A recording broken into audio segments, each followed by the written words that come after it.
이번 비디오 수업에서는 다양한 시장 구조의 효율성을 살펴볼 것입니다.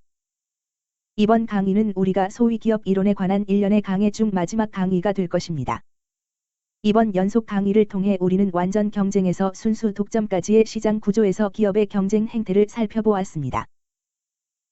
이번 강의에서는 서로 다른 세 가지 시장 구조에 속한 기업들을 살펴볼 것입니다. 완전 경쟁 기업이 좌측 그래프에 있습니다. 중간 그래프에는 순수 독점 기업입니다. 우측 그래프에는 독점적 경쟁 기업입니다. 여러분은 이 강의를 시청하기 전에 이 세 가지 시장 구조를 소개하는 비디오 수업을 모두 시청하셨어야 합니다. 그리고 우리는 이 세 가지 시장 구조에 속한 개별 경쟁자들을 보여주는 도표를 소개했습니다. 그래서 우리가 이 서로 다른 시장에 속한 기업들이 효율적인지에 대한 논의에 들어가기 전에 우리는 먼저 효율성의 의미를 정의해야 합니다. 그래서 실제로 경제학에서 결정할 수 있는 두 가지 유형의 효율성이 있습니다. 첫 번째 유형은 생산 효율성이라고 알려져 있습니다. 어떤 기업의 생산 효율성 여부를 결정하려면 우리는 그 기업이 최소한의 비용으로 생산하는지를 판단해야 합니다. 즉, 해당 시장 구조에 속한 기업은 평균 총비용이 최저점일 때 산출량으로 생산하는가? 때때로 이러한 유형의 효율성을 기술 효율성이라고 하는데, 이는 기업이 생산 공정에서 평균 총비용을 최소화하도록 가장 효율적인 방식으로 재화를 생산한다는 말입니다. 해당 업계에 속한 기업이 생산 효율성을 실현할 때 재화의 가격은 업계의 최저 평균 총비용과 일치합니다. 기업이 자사 산출물을 판매하는 가격이 최소 평균 총비용보다 웃도는 경우에는 그 업계에 종사하는 기업이 생산 효율성을 달성할 경제적 요인이 존재하지 않습니다. 만약 기업이 최소 평균 총비용을 웃도는 가격으로 자사 제품을 팔 수 있다면 그들 기업은 최소 평균 총비용으로 생산할 필요가 없습니다. 여기서 세 가지 기업을 살펴볼 때 우리는 가격이 최소 평균 총비용과 같은지 아닌지를 살펴볼 것입니다. 두 번째 유형의 효율성은 배분적 효율성이라고 알려진 다소 추상적 개념입니다. 배분적 효율성은 업계의 산출량과 관련이 있으며 산출량이 사회적 최적 산출량인지 아닌지와 관련이 있습니다. 이전 단원에서 배웠듯이 사회적 최적 산출량은 시장에서 균형량이 한계 비용과 한계 편익이 교차하는 지점에서 발생할 때 달성됩니다. 일반적으로 개별 기업 다이어그램에 한계 편익 곡선을 그리지 않습니다. 그러나 우리는 항상 수요 곡선을 그립니다. 앞서 강의를 환기해보면 수요는 소비자가 재화 소비로부터 얻는 한계 편익을 나타낸다는 것을 기억하실 겁니다. 그러므로 기업과 그 기업이 경쟁하는 업계가 배분적 효율성을 달성하는지를 결정하려면 우리는 한계 편익이 한계 비용과 같아지는 산출량으로 생산하는지를 판단해야 합니다. 이를 다른 시각으로 보면 재화 판매가가 이 기업의 한계 비용과 같은지를 판단하는 겁니다. 왜냐하면 가격이 소비자가 재화로부터 얻는 한계 편익을 나타내기 때문입니다. 이제 분석을 시작해 보겠습니다. 세 가지 그래프마다 비용 곡선, 수요 곡선, 한계 수입 곡선을 그리는 것부터 시작하겠습니다. 이제 우리가 도식화하려는 것은 이들 세 가지 시장의 장기적인 균형 상태입니다. 장기적인 균형 상태란 기업이 현재 달성하고 있는 경제학적 이윤 수준을 고려할 때 시장에 진입하거나 철수할 이유가 없다는 뜻입니다. 제가 곡선을 그릴 때 곡선의 모양이 낯이 익을 겁니다. 독점 기업의 제품에 대한 수요가 우하형 경사도라는 점을 알 수 있습니다. 이는 독점 기업이 가격 설정 권한이 있다는 것과 다른 어떤 회사도 생산하지 않는 독보적인 제품을 생산하고 있다는 점을 보여줍니다. 또한 완전 경쟁 수요 곡선이 수평선이라는 것을 알 수 있습니다. 이는 완전 경쟁 기업이 가격 수용자이며 해당 생산물 시장에서 결정된 가격을 수용해야 함을 말해줍니다. 독점적 경쟁자는 유사한 생산물을 생산하는 여러 기업 중 하나이지만 가격 설정 권한을 가지고 있습니다. 그래서 수요는 우하형 경사도이지만 일반적으로 말해서 독점 기업의 산출량에 대한 수요보다 대체재가 더 많기 때문에 더 탄력적입니다. 또한 한계 수입은 독점 기업의 경우보다는 경사도도 덜 심합니다. 이들 곡선 전체에 라벨을 붙입시다.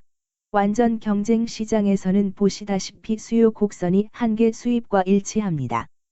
기업의 한계 수입은 추가 단위의 판매로 거둔 수입을 말합니다. 물론 이 한계 수입은 동일한 재화를 생산하는 수백, 수천 개의 동종 기업이 속한 재화 시장에서 수립된 가격에 의해 결정됩니다. 우하형 경사를 보이는 독점 기업의 수요 곡선이 있고 그 아래에는 한계 수입 곡선이 있습니다. 아래에 위치한 이유는 독점 기업은 가격 설정자이고 추가 단위를 판매하려면 가격을 인하해야만 하니까요. 그런 까닭에 한계 수입은 항상 독점 기업이 자사 산출량을 판매하는 가격보다 밑도입니다. 독점적 경쟁자는 독점 기업과 매우 유사하게 보입니다. 그러나 대체재가 더 많기 때문에 수요는 더 탄력적인 경향이 있습니다. 그렇게 수요 곡선과 한계 수입 곡선이 존재합니다. 다음으로 필요한 것은 비용 곡선입니다. 나는 각 시장 구조에 속한 기업마다 비슷한 비용의 직면에 있다고 가정하겠습니다. 왜냐하면 우리는 업계에 종사하는 기업이 배분적 효율성 및 생산 효율성을 달성했는지 결정할 때 다른 것들은 동일하게 유지하기를 원하기 때문입니다. 마지막으로 평균 총비용 곡선을 추가해야 합니다. 자, 제가 이들 각각 업계와 각 업계에 종사하는 기업이 장기 균형 상태라고 한 점을 기억하세요. 장기 균형 상태의 완전 경쟁자는 경제학적 이윤 창출이 제로입니다. 그 말은 가격이 평균 총비용과 같아지는 산출량으로 생산한다는 겁니다. 따라서 우리의 평균 총비용 곡선은 이런 모습일 것이고 독점 기업도 이와 유사한 평균 총비용 곡선을 그릴 것입니다. 독점적 경쟁 기업의 경우 장기적으로 손익분기점을 달성하므로 평균 총비용 곡선이 장기적으로 수요 곡선과 포락선을 이룬다는 겁니다. 평균 총비용이 장기적으로 수요보다 밑돈다면 기업들은 시장에 진입할 것이고 개별 기업의 수요는 감소할 겁니다. 이 모든 것은 이전의 비디오 수업에서 설명하였습니다. 자, 이윤 극대화의 준칙이 있다는 것을 기억하세요.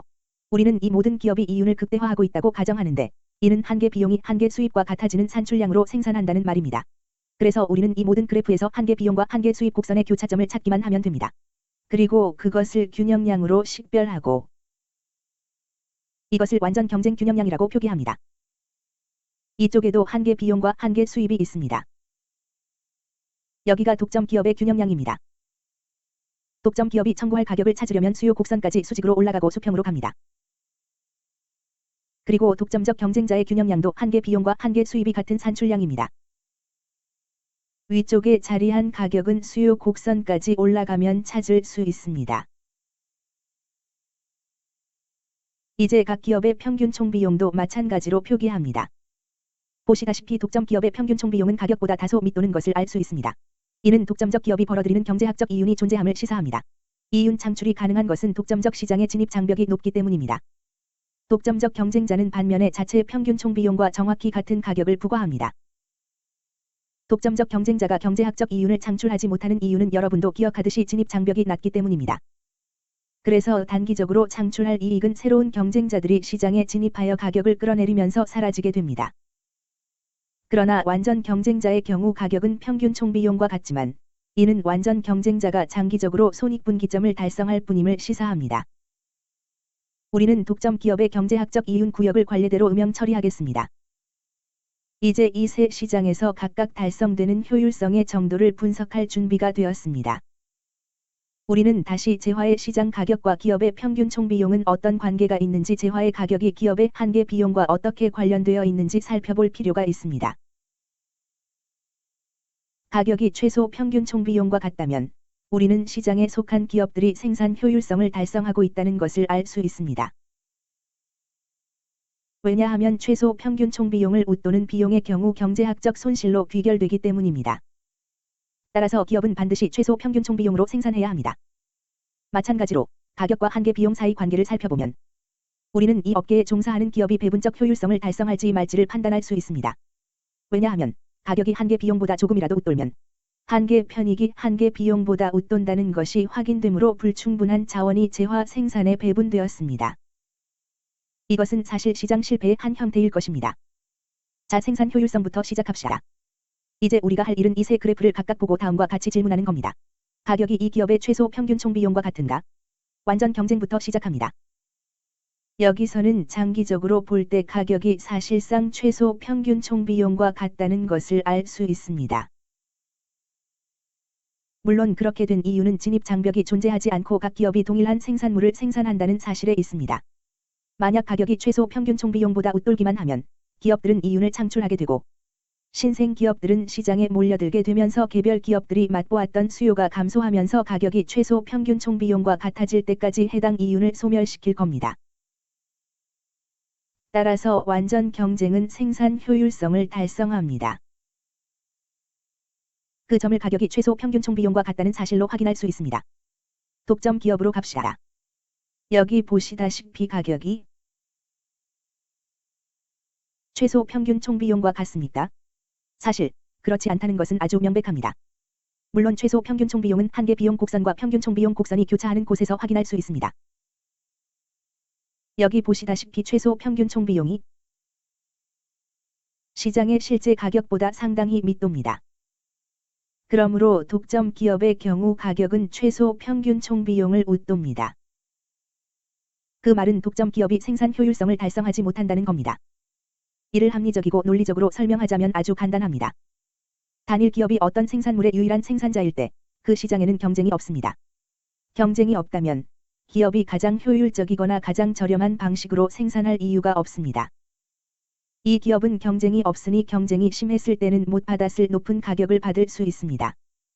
가격이 높게 되면 기업이 최소 평균 총비용보다 높은 평균 총비용으로 생산할 수 있게 됩니다. 여기에서 확인할 수 있습니다. 이 기업의 실제 평균 총비용은 이윤 극대화 산출량이 QM일 때 최소 평균 총비용을 웃돕니다. 독점 기업은 생산 효율성을 달성하지 못합니다. 독점적 경쟁으로 넘어갑시다. 독점적 경쟁 기업을 보면 언뜻 보면 기업이 생산 효율성을 달성하는 듯이 보일 수 있습니다. 그러나 그것은 착각입니다. 실제로 이윤 극대화 산출량에서 독점적 경쟁 기업의 가격은 평균 총비용과 같습니다. 그러나 그 가격은 최소 평균 총비용과는 같지 않습니다. 기업을 환기하세요. 평균 총비용이 최소화되는 곳은 한계 비용이 평균 총비용과 같아지는 지점입니다. 따라서 최소 평균 총비용은 평균 총비용의 최저점에서 수평으로 가면 찾을 수 있습니다. 이제 최소 평균 총비용이 있습니다. 사실 가격은 최소 평균 총비용보다 웃돌기 때문에 독점적 경쟁 기업은 생산 비효율적이란 얘기입니다.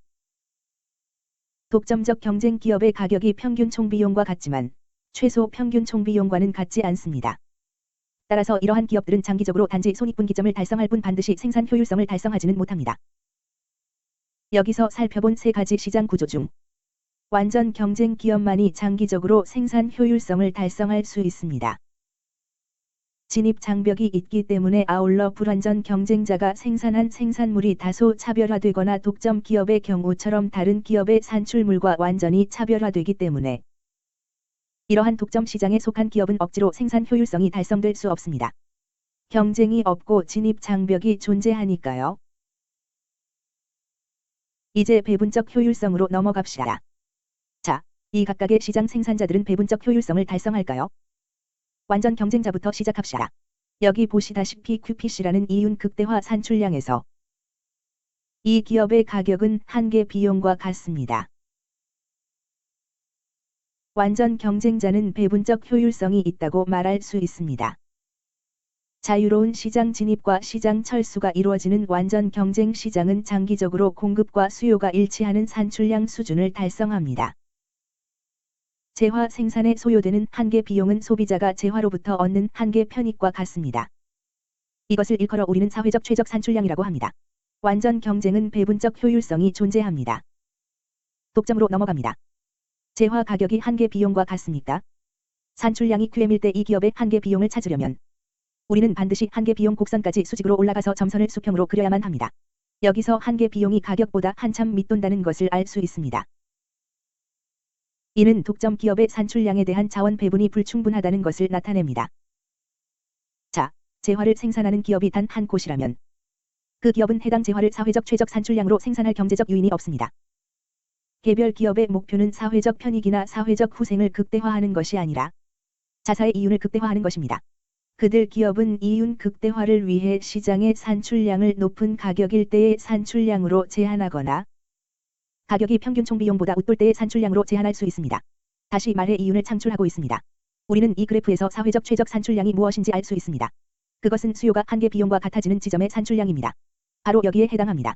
사회적 최적 산출량은 수요가 한계 비용과 같아지는 곳입니다.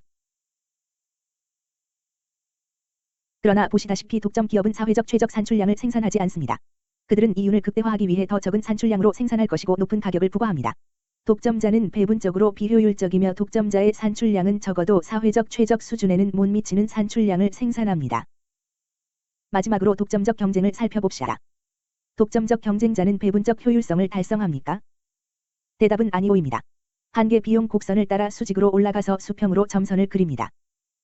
그러면 보시다시피 가격은 한계 비용보다 웃돕니다. 독점적 경쟁자는 배분적 효율성을 달성하지 못하고 있습니다. 이는 독점 기업이 그렇게 못하는 것과 똑같은 이유에서입니다.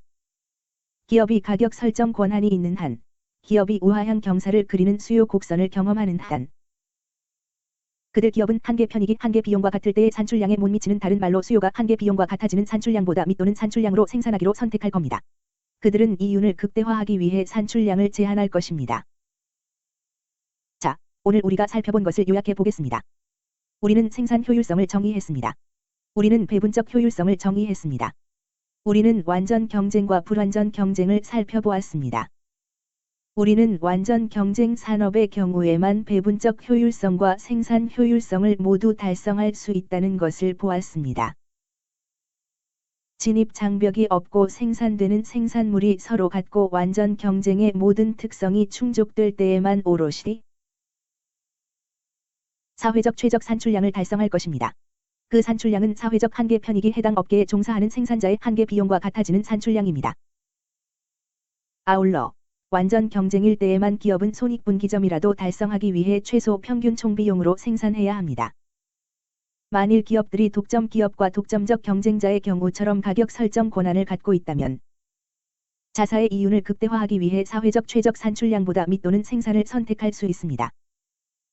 해당 기업들은 이윤 극대화 과정에서 최소 평균 총비용으로 생산할 필요가 없습니다. 그 말은 불완전 경쟁 시장은 배분적으로 비효율적이고 생산적으로도 비효율적이라는 겁니다. 자, 여러분은 아마도 이전 단원에서 배운 소위 시장 실패라는 것을 소환할 수도 있습니다. 사실 불완전 경쟁은 시장 실패의 한 유형을 대변합니다. 왜냐하면 불완전 경쟁 시장에서 생산된 생산물에 대해 결국에 충분한 자원 배분이 이루어지지 않을 것이기 때문입니다. 실제로 대다수 시장은 불완전 경쟁 시장입니다. 이 세상에는 완전 경쟁 시장의 사례는 거의 드뭅니다. 그렇다면 대다수 시장은 시장 실패인가요? 그건 여러분의 관점에 따라 다릅니다. 만약 여러분이 한계 편익과 한계 비용 사이의 관계만을 전적으로 살핀다면 맞습니다. 기술적으로 말하면 대다수 산업은 시장 실패입니다. 하지만 우리가 그런 결론을 내릴 경우 놓치게 되는 많은 편익이 존재합니다. 예를 들어 불완전 경쟁 기업은 생산물 차별화에 대한 강한 경제적 요인이 있습니다. 불완전 경쟁 기업은 고객 서비스를 통해, 혁신을 통해 또는 제품 개발을 통해 차별화를 합니다. 이는 소비자에게 실제로 편익이 됩니다. 만일 세계가 전부 완전 경쟁 산업으로 구성되어 있다면 소비자들이 선택의 기준이 되는 다양성이 없을 것이고 모든 사람은 같은 옷을 입고 같은 차를 운전할 겁니다. 심지어 머리 모양도 같을 겁니다. 이것은 우리가 살고 싶은 그런 세계가 아닙니다. 불완전 경쟁에서는 기술 효율성도 배분적 효율성도 없지만 혁신이나 제품 다양성이나 고객 서비스의 형태로 많은 편익을 소비자에게 제공할 수 있습니다. 아울러 독점적 경쟁자의 경쟁적 성격에서 기인한 그 밖의 다른 편익을 제공합니다. 이로써 다양한 시장 구조의 효율성에 관한 강의를 마칩니다. 시청해주셔서 감사합니다.